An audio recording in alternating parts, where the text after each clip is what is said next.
Mari jemaat Tuhan kita berdoa sebelum kita menerima firman Tuhan pagi hari ini.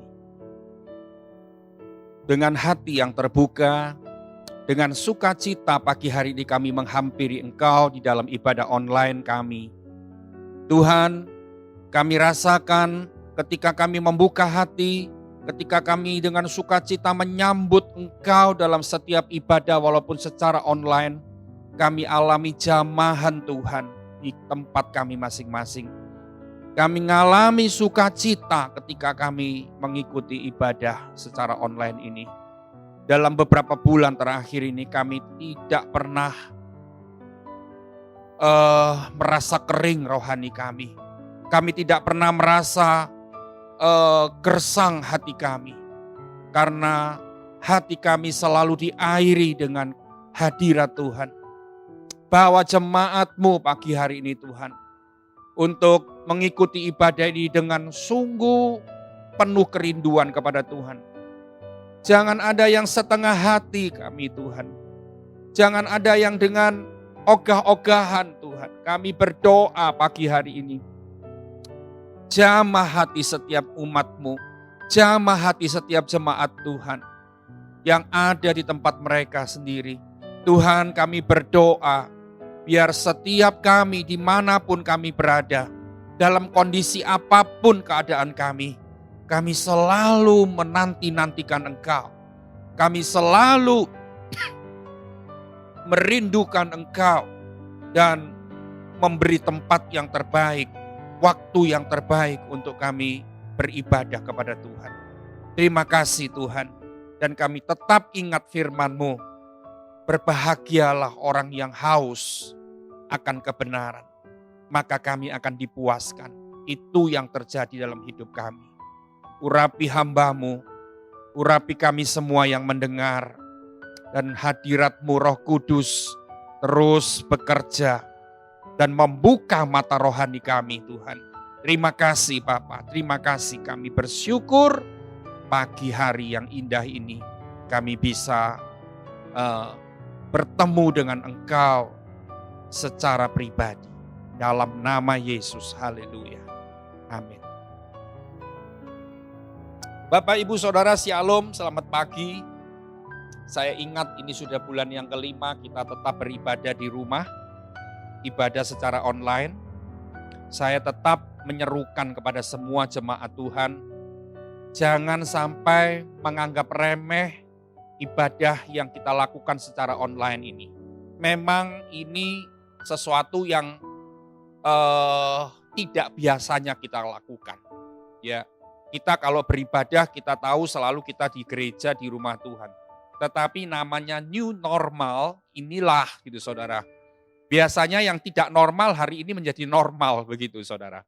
Yang saya serukan kepada Bapak Ibu Saudara jemaat Tuhan dimanapun kau berada, tetap bersungguh-sungguh hatilah untuk menghampiri Tuhan dalam setiap ibadah kita. Ya, Saudara, saya mau bersaksi. Saya ngomong dengan jujur hari ini di hadapan Tuhan terutama dan di hadapan saudara semua jemaat. Setiap minggu saya lakukan ibadah ini di rumah saya. Ya, setiap minggu. Wah, saudara, saya selalu dijamah Tuhan. Setiap minggu ketika saya mengikuti ibadah minggu pagi jam 8, saya selalu alami jamahan Tuhan sampai saya nangis, sampai saya tidak tahan akan hadirat Tuhan. Itu yang saya alami, benar tiap minggu. Saya tidak pernah lewati hari Minggu. Saya bukan orang yang cengeng, saya bukan orang yang gembeng. Ya, tapi saya orang yang sungguh-sungguh melatih hati saya untuk selalu rindu akan hadirat Tuhan. Walaupun cuma secara online. Di situ Tuhan memuaskan hati saya. Di situ Tuhan memenuhi kehausan jiwa saya. Di situ Tuhan menggantikan semua kelelahan saya menjadi kesegaran yang baru. Di situ hati saya bisa tenang. Saudara, dalam seminggu kemarin dari hari Senin sampai hari Sabtu, kita kan selalu melakukan ibadah Zoom. Saudara tahu, selama 6 hari saya jalani, lakukan ibadah itu. saya tidak bohong kepada saudara. Setiap malam itu saya ngalami jamahan Tuhan. Saya nangis, nyembah Tuhan walaupun tidak ada orang, walaupun saya nyembah Tuhan sendiri di kamar yang saya ikut Zoom itu. Saya cuman mendengar pemimpin praise and worship untuk main gitar dan dia main gitar dan nyembah Tuhan, cuman lihat gitu dan nyanyi sendiri. Di situ saya ngalami Tuhan sungguh-sungguh. Ya, selama firman Tuhan itu disampaikan oleh hamba-hambanya, saya nangis. Bukan nangis kesedihan, bukan nangis duka cita, tapi nangis sukacita. Karena Tuhan memuaskan saya, Tuhan menjamah saya, Tuhan menggantikan kelelahan batin saya dengan kesegaran di dalam jiwa saya. Sebab itu saya tetap dorong kepada semua jemaat, bersungguh-sungguhlah dalam melakukan ibadah secara online ini. Bapak Ibu Saudara, di bulan Agustus ini kita berbicara tentang transformation in business. Saudara, saya mau baca satu ayat untuk membuka khotbah saya hari ini di 2 Tesalonika 3 ayat yang ke-10. Ya. 2 Tesalonika 3 ayat 10 bagian B. Saya mau baca, dikatakan jika seorang tidak mau bekerja, janganlah ia makan. Ya. Jika seseorang tidak mau bekerja, janganlah ia makan. Ini perintah Tuhan, saudara. Dan dalam berbisnis, mungkin saudara bilang begini, saya tidak punya bisnis, tapi saudara bekerja, ya kan? Ini memang perintah Tuhan.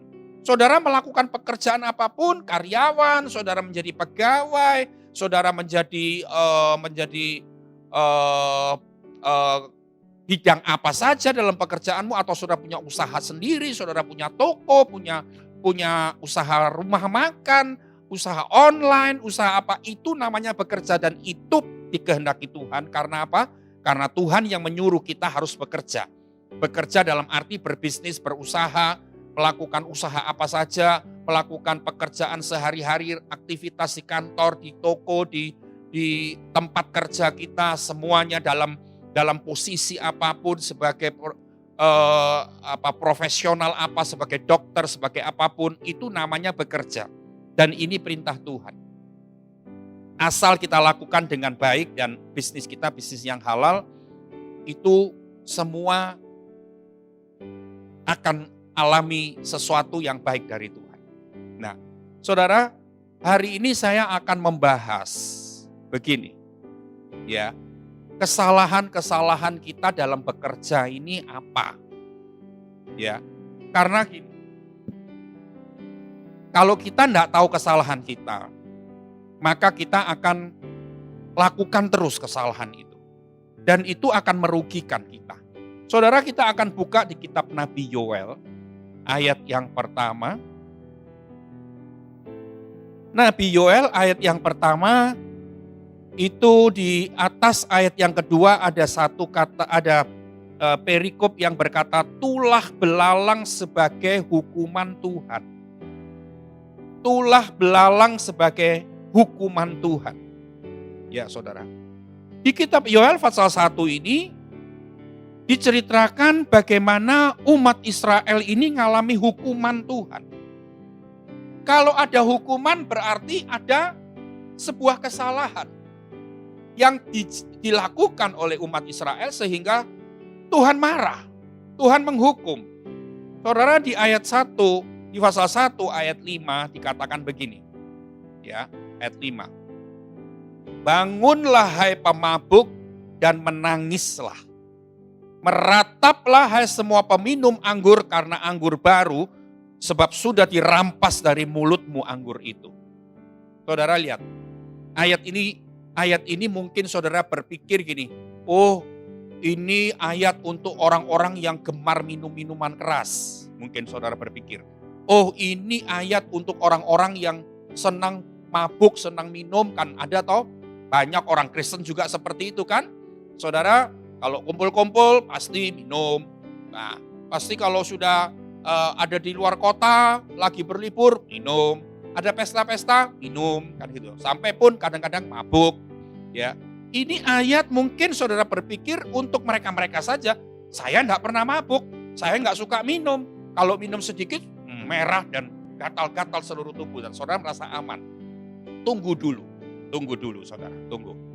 Karena ayat ini bukan cuman untuk pemabuk dan peminum yang secara lahiriah. Ya. Secara lahiriah memang benar.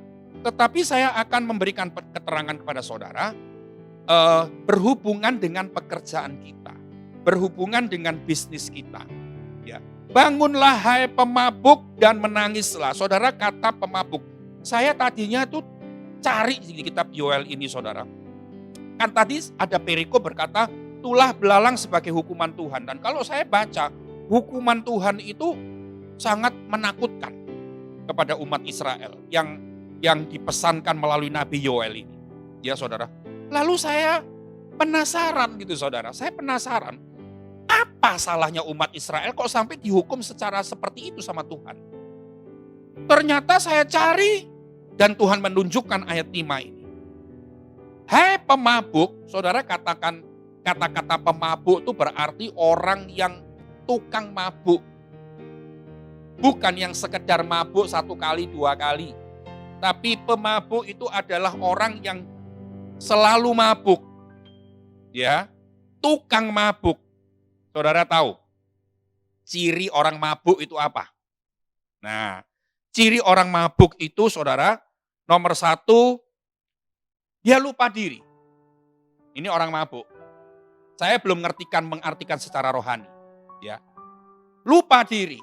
Saudara tahu, tadi saya bilang ayat-ayat ini Tuhan bukakan berhubungan dengan pekerjaan kita, berhubungan dengan usaha kita, berhubungan dengan bisnis kita.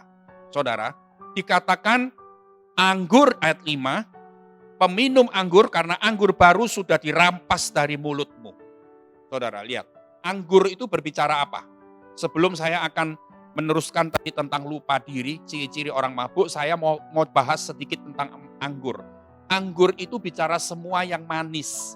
Bukan cuma bicara minuman, tapi anggur itu bicara semua yang manis dalam hidup kita. Nah, apalagi anggur itu itu minuman yang baik, sesuatu yang menghangatkan kita, ya.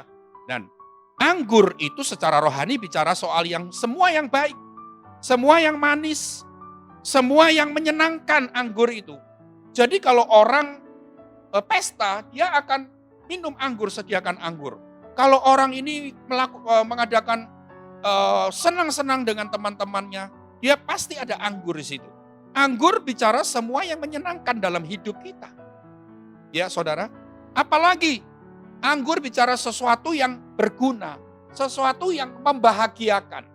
Ya, kita ingat di Yohanes 2 ada pesta pernikahan, di situ air anggur minumannya. Memang zaman dulu semua air anggur. Ya, saudara.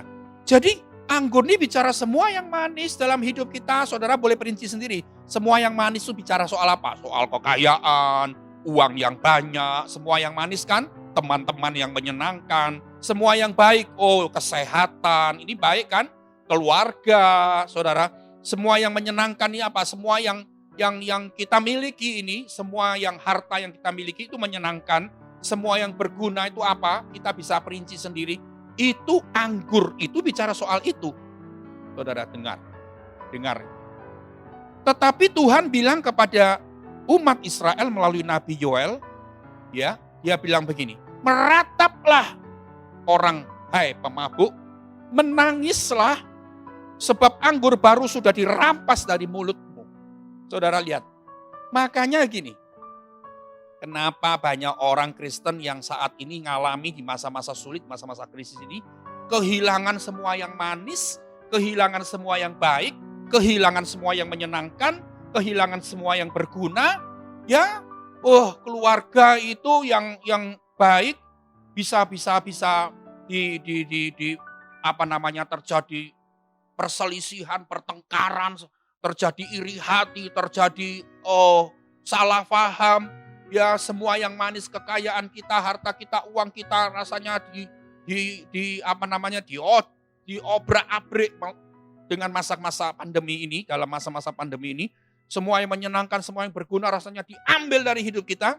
Kenapa, saudara? Dengar. Yang pertama tadi saya bilang, karena engkau lupa diri.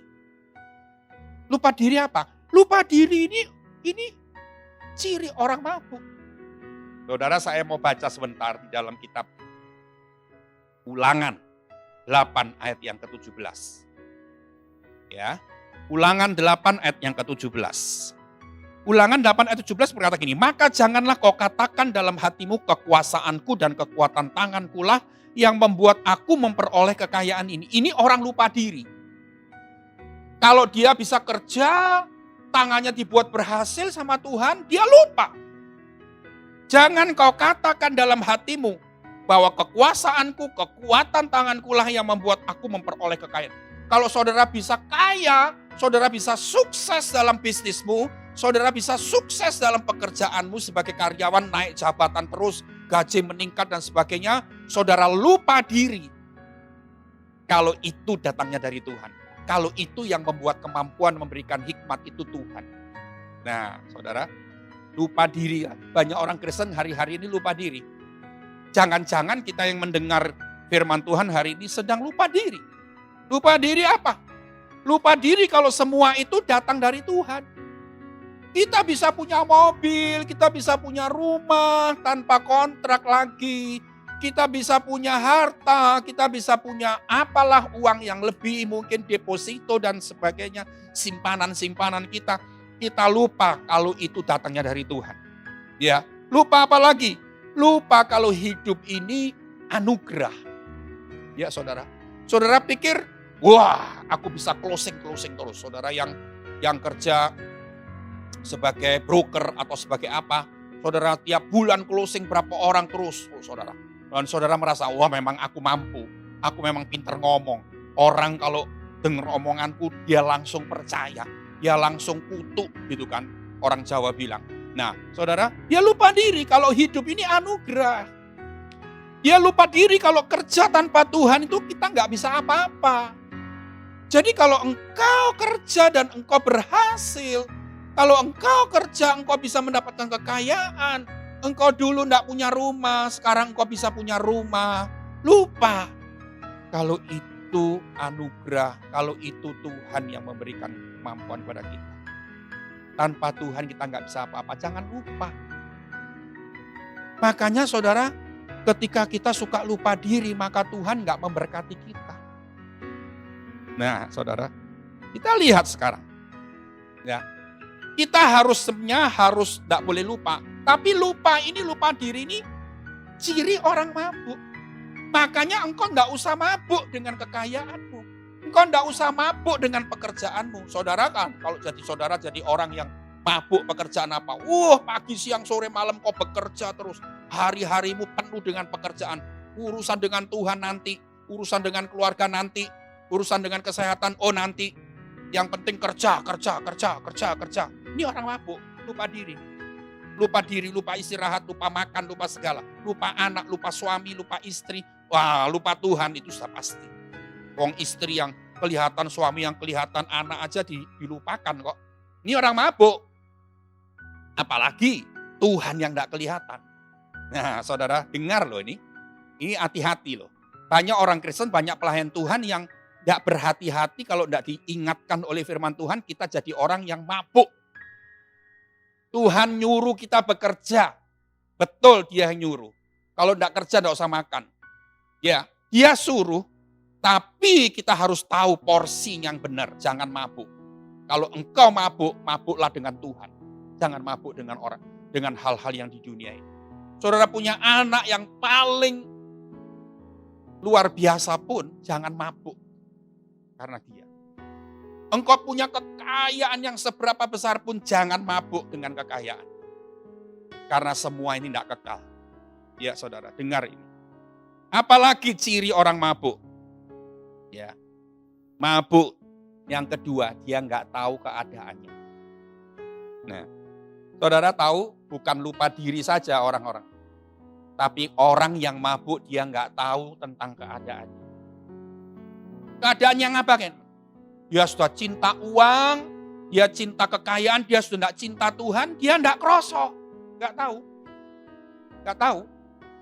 Makanya kalau firman Tuhan menegur, kamu jangan cinta uang. Karena cinta uang tuh akar segala kejahatan. Dia nggak merasa kalau cinta uang.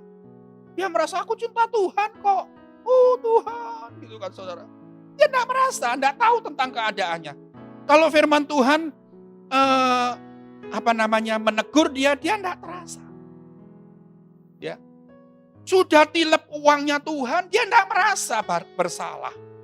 Bahkan dia merasa, wah itu hamba Tuhan nggak bener. Wah itu gini. Ya saudara, dia nggak merasa tentang dirinya sendiri.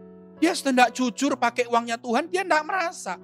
Ditegur pun dia masih menyalahkan orang lain. Ya, masih menyalahkan pihak lain.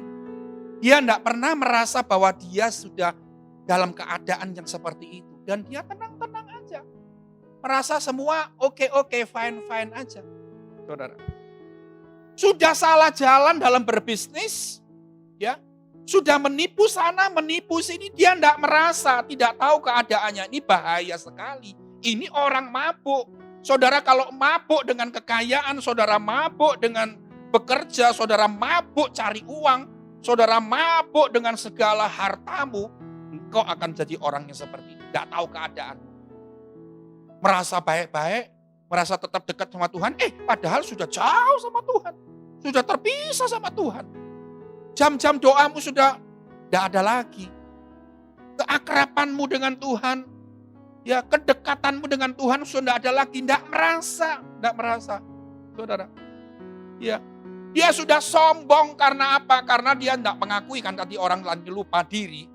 Dia lupa bahwa semua datangnya dari Tuhan.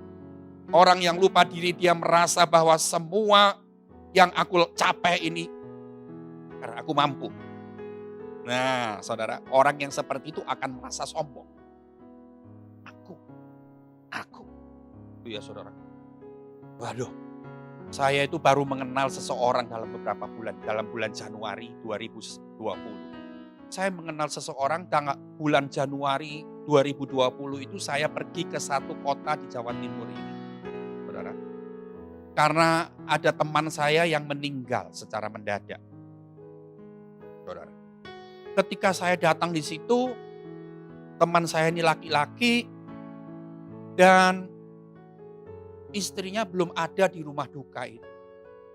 Tiba-tiba ada seorang pria, ya sudah dewasa, dia berkata, samperin saya. Waktu itu kan saya ke rumah duka itu ya belum pernah karena di luar kota. Kalau di Adijasa kan sudah sering. Bahkan di masa COVID ini, masa pandemi ini saya sering kali ke Adijasa. Jemaat ada yang meninggal ini ngelayani upacara duka cita, ngelayat orang tua teman saya meninggal. Saya balik itu ada 10 kali mungkin ke Adijasa itu saudara. Bukan katanya saya ya bukan katanya saya sok sehat, enggak. Saya kesana pun saya tetap menjaga diri baik-baik, menjaga kesehatan, pakai masker, pakai ini dan sebagainya, tidak mau dekat orang. Tapi karena saya perlu ke sana, bukan seneng-seneng lah ke sana itu gitu kan. Tuhan lindungi saya sampai hari ini. Dan waktu itu saya datang ke rumah duka itu, tidak ada keluarganya, tidak ada istrinya, tidak ada siapa-siapa. Tiba-tiba ada pria yang sudah dewasa nyamperin saya, oh Pak James ya. Saya tahu, kaget kok dia kenal saya gitu saudara. Pak James ya, Pak James saya ini saudaranya, ini yang meninggal dan saya kan nggak kenal sama saudara-saudaranya. Ternyata mereka tahu saya. Dan akhirnya saya ditemani, saya dibarengi, duduk, suruh makan, ini itu suruh minum. Saudara, ternyata saya baru kenal, baru tahu bahwa dia ini kakaknya yang meninggal itu. Dan saya setelah Januari itu, bulan-bulan berikutnya saya baru tahu bahwa orang yang menemani saya ini, orang ini punya banyak keahlian. Segala bisa. Main musik bisa, urusan apapun bisa, montir bisa.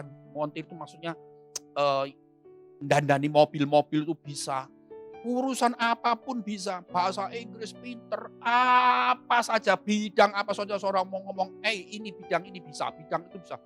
Saya mikir gini, ih orang ini jenius banget. Saudara tahu, sampai pun kalau kita punya keahlian yang luar biasa seperti itu, seharusnya kita nggak lupa diri. Kita nggak lupa diri, kita harus tahu keadaan kita. Kalau aku bisa ini, bisa ini, bisa itu, punya banyak talenta, punya banyak hikmat, itu datang dari Tuhan, jangan lupa. Tapi saya tadi bilang kalau orang yang lupa diri dia gampang sombong. Dan banyak orang Kristen sudah sombong. Sudah menduakan Tuhan. Sudah menyombongkan diri, membanggakan kemampuannya, membanggakan dirinya. Tapi dia masih tidak merasa. Ini ciri orang mabuk. Orang mabuk tidak ngerti keadaannya. Nah saudara, ya, saya ingin begini. Jangan sampai ada jemaat Tuhan, kalaupun ada yang mendengar khotbah ini, saudara periksa dirimu. Jangan sampai engkau jadi orang mabuk. Mabuk kekayaan, mabuk kerja, mabuk cari duit, mabuk berbisnis, mabuk apalagi mabuk dengan hartamu dan sebagainya. Jangan. Karena kalau saudara mabuk, saudara, semuanya tuh akan diambil oleh Tuhan. Tadi bilang Yoel 1 ayat 5. Anggur baru itu akan diambil. Saya bilang tadi kan, anggur itu bicara sesuatu, semua yang menyenangkan, semua yang manis, semua yang berguna, semua yang baik. Anggur itu bicara soal semua yang membahagiakan diambil dari hidup kita. Perhatikan. Ya. Saya mau katakan tadi, orang yang lupa diri adalah orang yang mengakui bahwa itu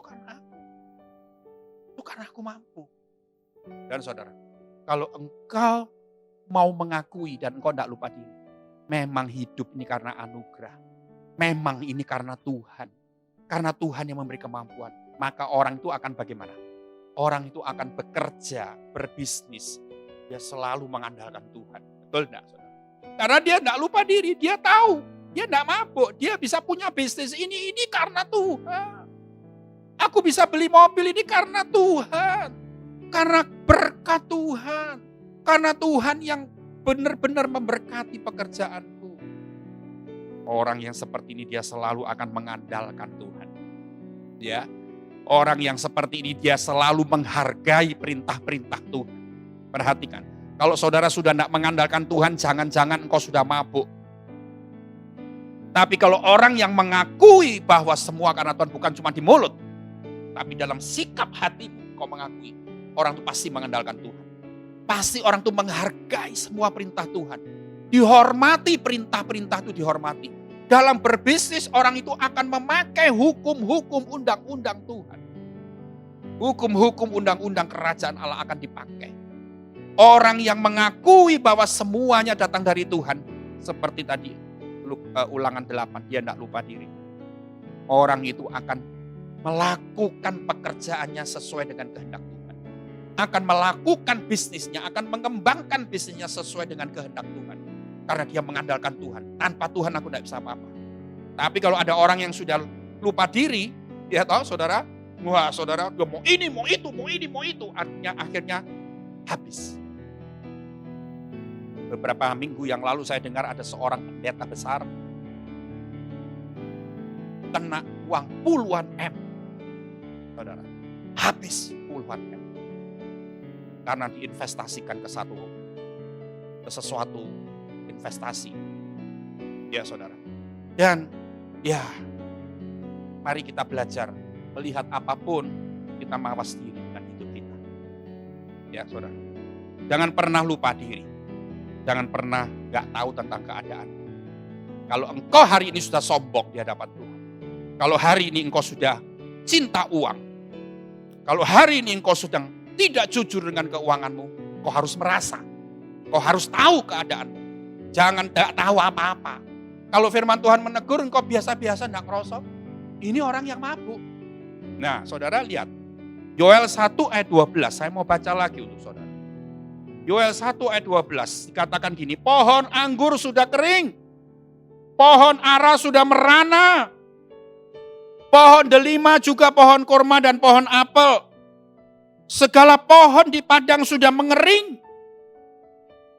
Dengar, sungguh kegirangan itu melayu Melayu itu artinya jadi layu. Kegirangan, sukacita itu layu. Kenapa kok layu? Katakan nanti, pohon-pohonan itu sudah dihabisi sama Tuhan. Pohon-pohonan itu bicara apa, saudara? Pohon-pohonan itu bicara makanan, mata pencaharian kita. Ya, pohon-pohonan itu kan sesuatu yang berguna bagi setiap orang. Ya, sesuatu yang menyehatkan pohon-pohonan itu. Mata pencaharian kita. Firman Tuhan bilang sudah kering, sudah merana, sudah layu. Awas, saudara. Tapi ada satu nasihat dari firman Tuhan di Yoel 2 ayat yang ke-13. Yoel 2 ayat 13 bilang begini. Koyakkanlah hatimu dan jangan pakaianmu. Bukan mengoyakkan pakaian, tapi koyakkan hati. Nah, dengar. Berbaliklah kepada Tuhan Allahmu sebab Ia pengasih dan penyayang, panjang sabar dan berlimpah kasih setia, dan Ia menyesal karena hukumannya. Saudara, yang Tuhan mau ngomong hari ini, kita mengoyakkan hati. Mengoyakkan hati ini artinya bertobat. Saudara, bertobat. Jangan mengeraskan hati. Jangan merasa tidak salah lagi. Ya saudara, jangan-jangan engkau sudah pelayan Tuhan, jangan-jangan engkau punya jabatan apapun di gereja, tapi engkau sudah mabuk. Mabuk kekayaan, mabuk anak-anak yang pinter, mabuk harta, mabuk cari uang, mabuk kerja, mabuk berbisnis, dan akibatnya engkau lupa diri, engkau tidak tahu keadaanmu bagaimana. Tuhan bilang, koyakkan hatimu. Koyakkan hatimu. Karena kalau engkau mengoyakkan hati, katakan, Tuhan akan memulihkan engkau. Ya. Ayat 13 bilang, kalau engkau mengoyakkan hati, Dia pengasih dan penyayang. Panjang sabar, berlimpah kasih setianya. Luar biasa. Saya mau baca ayat 25 dari Yoel 2. Ya, Yoel 2 ayat 25. Tuhan bilang begini, kalau orang-orang mau mengoyakkan hati, jangan sampai kita mengeraskan hati. Sekali lagi saya bilang, ketika engkau dengari, jangan merasa bahwa aku sudah benar kok. Aku sudah tidak ada apa-apa kok. Aku sudah jujur. Jangan sampai. Kalau engkau tidak merasa berarti engkau masih mabuk. Ya, dengar.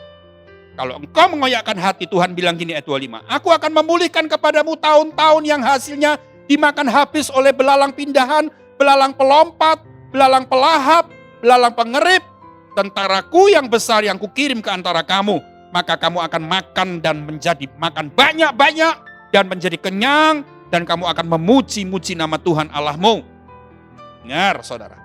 Dan umatku tidak akan menjadi malu lagi untuk selama-lamanya. Saudara, tadi dengar ya, ada belalang, 4 macam belalang. Belalang apa? Pengerip, belalang pindahan, belalang pelompat, belalang pelahap. Saudara tahu belalang ini punya fungsi berbeda-beda. Satu pohon kalau dihabisi oleh belalang pengerip, dia akan habisi buahnya. Belalang yang kedua, belalang pindahan, dia akan makan semua daunnya. Belalang pelompat, dia akan makan batangnya. Buah habis, daun habis, batang habis, belalang pelahap dia akan makan akar. Habis sudah pohon ini.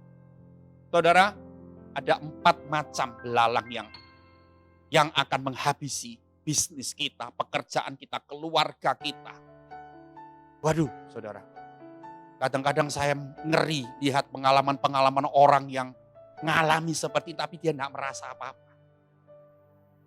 Ya. Tidak merasa apa-apa. Ya. Bukan cuma bicara soal kekayaan. Bicara buah, bicara daun, bicara batang, bicara akar. Ini bicara soal bisnis, keluarga, pekerjaan, kesehatan. Habis semua. Awas. Ini penyebabnya apa? Mabuk tadi katakan. Yoel 1 ayat 5. Pemabuk. Yang poin terakhir yang saya mau ngomong sama saudara. Kalau Tuhan lihat kita mengoyakkan hati. Tadi saya bilang kan, firman Tuhan bilang, Tuhan akan berbelas kasihan. Sebetulnya saudara dengar ya, ada 3 janji Tuhan untuk orang yang bekerja untuk orang yang berbisnis, untuk orang yang berusaha, bidang apapun, ya ada 3 janji Tuhan. Kalau engkau tidak jadi orang yang mabuk. Pertama, Ulangan 8 ayat 18. Ulangan 8 ayat 18 berkata gitu, tetapi haruslah engkau ingat kepada Tuhan Allahmu, sebab dialah yang memberi kepadamu kekuatan untuk memperoleh kekayaan dengan maksud meneguhkan perjanjian yang diikrarkannya dengan sumpah kepada nenek moyangmu seperti sekarang ini. Pertama, dia memberi kekuatan untuk memperoleh kekayaan.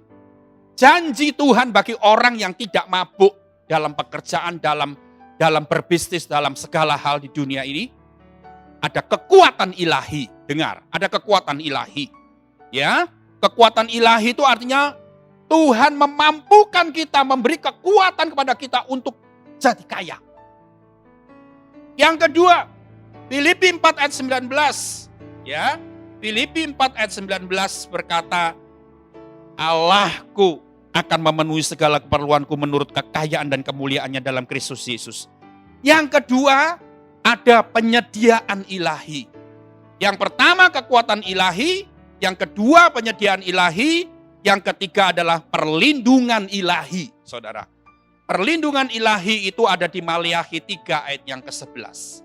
Saudara, saya mau baca ayat yang terakhir ini untuk saudara, Maliakhi 3 ayat 11. Tuhan bilang begini, aku akan menghardik bagimu belalang pelahap, supaya jangan dihabisinya hasil tanahmu, dan supaya jangan pohon anggur di padang tidak berbuah bagimu, firman Tuhan semesta alam. Lihat, ada perlindungan. Tuhan menghardik belalang-belalang itu. Perlindungan. Yang pertama, janji Tuhan bagi orang yang tidak mabuk. Ada kekuatan ilahi. Dia melakukan apa berhasil. Ada kegagalan, tapi Tuhan membuat keberhasilan yang lebih lagi. Ya, yang memampukan kekuatan ilahi ini adalah dari Tuhan. Yang kedua ada penyediaan ilahi, Filipi 4:19 tadi berkata, yang memenuhi semua kebutuhan kita ada Allah sendiri menurut kekayaan dan kemuliaan, ada penyediaan ilahi. Yang ketiga ada perlindungan ilahi yang menghardik semua belalang-belalang dalam hidup kita. Saudara, kita mau jadi orang yang bagaimana? Pilihan kita.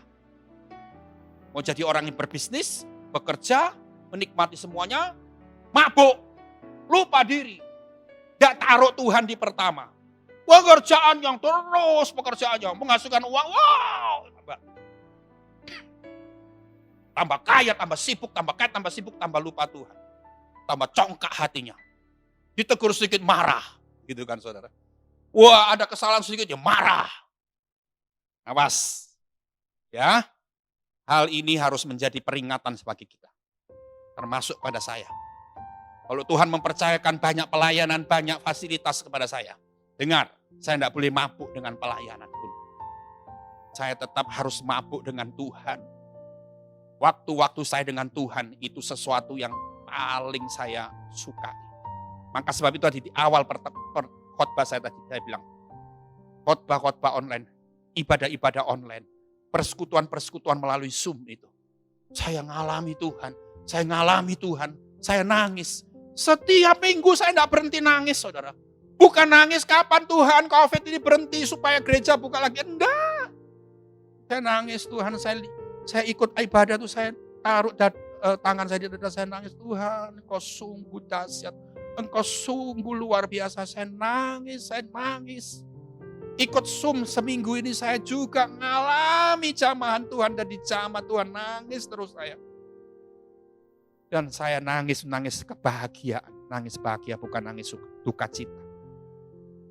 Dan saya ingin jemaat Tuhan semuanya alami hal yang sama. Mari kita datang kepada Tuhan. Haleluya. Jangan ada seorang pun yang menganggap firman Tuhan ini sesuatu yang tidak benar. Jangan ada satu orang pun menganggap bahwa dirinya sudah baik. Jangan-jangan kau lupa diri. Jangan-jangan kau tidak tahu keadaan. Jangan-jangan kau sudah mabuk. Kau sudah sombong, kau sudah tidak jujur, engkau sudah lupa Tuhan, engkau sudah cinta uang, engkau tidak merasa apa-apa. Fine aja. Ya, saudara. Engkau sudah jadi pendoa, tidak taat, engkau tidak merasa kalau engkau tidak taat. Engkau melayani firman, engkau masih hidup dalam dosa, engkau tidak merasa apa-apa itu. Awas, jangan sampai itu terjadi dalam diri kita. Jangan sampai Tuhan kirim 4 belalang itu dalam hidup kita.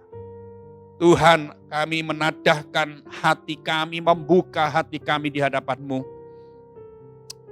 Kami mau diselidiki oleh firman-Mu Tuhan. Hamba-Mu yang menyampaikan belum sempurna dan tidak sempurna. Tapi firman-Mu itu sempurna adanya, firman-Mu itu murni Tuhan. Dan kami tahu firman-Mu itu menyelidiki, membersihkan, menguliti kami Tuhan. Ngoncein kami Tuhan. Dan firman-Mu itu sungguh dahsyat. Membuat kami semakin menjadi sempurna di hadapan Tuhan. Kami tidak mengalami kemabukan apa-apa. Kami tidak mabuk kerja, kami tidak mabuk cari uang, kami tidak mabuk bisnis. Kami tidak mabuk dengan anak-anak kami tidak mabuk dengan harta kekayaan kami. Oh Tuhan, dijauhkan semuanya dari hidup kami. Kami cuma mabuk dengan anggur yang Tuhan berikan bagi kami. Kami mabuk dengan Engkau secara pribadi. Kami bersyukur Tuhan, karena Engkau memberikan kekuatan ilahi. Engkau memberikan penyediaan ilahi. Dan Engkau memberikan perlindungan ilahi kepada setiap kami. Berkati bisnis-bisnis jemaat Tuhan di tempat ini. Berkati bisnis anak-anak-Mu yang menyaksikan ibadah online ini, mengikuti ibadah online ini. Tuhan berkati pekerjaan semua jemaat-Mu yang mengikuti ibadah ini Tuhan. Haleluya. Justru di masa pandemi yang seperti ini, Tuhan memberikan penyediaan ilahi kepada kami. Oh haleluya, haleluya. Kami tetap percaya firman-Mu itu ya dan amin. Firman-Mu itu sungguh tidak meleset sedikit pun Tuhan. Kami bersyukur. Kalaupun hari-hari ini kami ngalami belalang-belalang satu persatu mulai menghabisi. Kami berdoa supaya kami segera bertobat. Mengoyakkan hati kami. Dan kami tersungkur di hadapan Tuhan dan kami bertobat dan berubah. Terima kasih Bapa di surga, berkat-Mu dicurahkan atas semua jemaat-Mu. Haleluya dalam nama Yesus. Amin. Saya tahu Tuhan, berkat Tuhan selalu melimpah dalam hidup saudara jemaat semuanya. Yang dari minggu ke minggu terus dengan setia memberikan persembahan, mengembalikan milik Tuhan. Haleluya, saya bangga dengan saudara. Saya bersyukur, saya bangga dengan saudara, apalagi Tuhan. Tuhan bangga dengan hatimu yang tidak mabuk dengan apapun. Tapi mabuk dengan Tuhan. Haleluya. Saudara, saya ingin gini, kita tidak off dulu sampai doa berkat. Ya, kita sudah menyelesaikan hari ini doa puasa tanggal 9 Agustus ini hari terakhir. Kita bersyukur, kita sudah menjalani 7 hari masa puasa kita. Kita akan berpuasa lagi di bulan November. Entah di bulan November kita sudah bisa berkumpul atau masih belum, tidak tahu. Yang penting kita tetap melakukan bagian kita di hadapan Tuhan. Saudara, saya percaya melalui ibadah Zoom yang sudah dilakukan dari hari Senin sampai hari Sabtu kemarin, dari malam ke malam Tuhan melakukan perbuatan-perbuatan yang ajaib untuk kita. Tuhan sudah menjamah hati kita, Tuhan sudah memberkati kita. Ya, saudara. Dan saya percaya doa-doa saudara untuk kota Surabaya jangan pernah berhenti. Ya. Kalau kita lihat masih situasi kota Surabaya masih belum stabil, kita tetap harus berdoa supaya Tuhan yang sungguh menghardik semua belalang-belalang apapun yang mau menghabisi kesehatan kita melalui virus COVID-19 ini. Mari kita datang kepada Tuhan, kita bawa persembahan kita dengan sukacita, Kita bawa persembahan kita dan kita deklarasikan doa kita. Sama-sama katakan bahwa pada saat saya membawa persembahan, saya percaya pintu surga terbuka dan berkat Tuhan dicurahkan. Saya menerima bisnis, pekerjaan, sekolah, dan keluarga yang lebih baik. Keuntungan, bonus, dan aset dilipat gandakan. Semua pekerjaan dibuat berhasil, semua hutang dilunaskan dengan cepat. Saya memiliki rumah di bumi dan di surga. Saya menerima mujizat, kenaikan, dan penghargaan. Diberi jodoh bagi yang belum punya, serta keluarga yang harmonis. Semua musuh, penyakit, dan kerugian dihalau dari hidupku. Keluargaku dan kesehatanku diberkati. Sekarang saya memberi persembahan di dalam nama Tuhan Yesus. Haleluya. Berapapun jumlah yang kami berikan persembahan pagi ini kepada Tuhan, Tuhan melipat gandakannya. Kami membuktikan di hadapan-Mu bahwa kami tidak mabuk dengan uang, tapi kami sungguh mencintai cuman kepada Tuhan yang pertama. Terima kasih Tuhan, dan kami percaya bisnis, pekerjaan, segala usaha kami menjadi usaha dan bisnis pekerjaan yang diberkati oleh Tuhan. Dalam nama Yesus. Amin.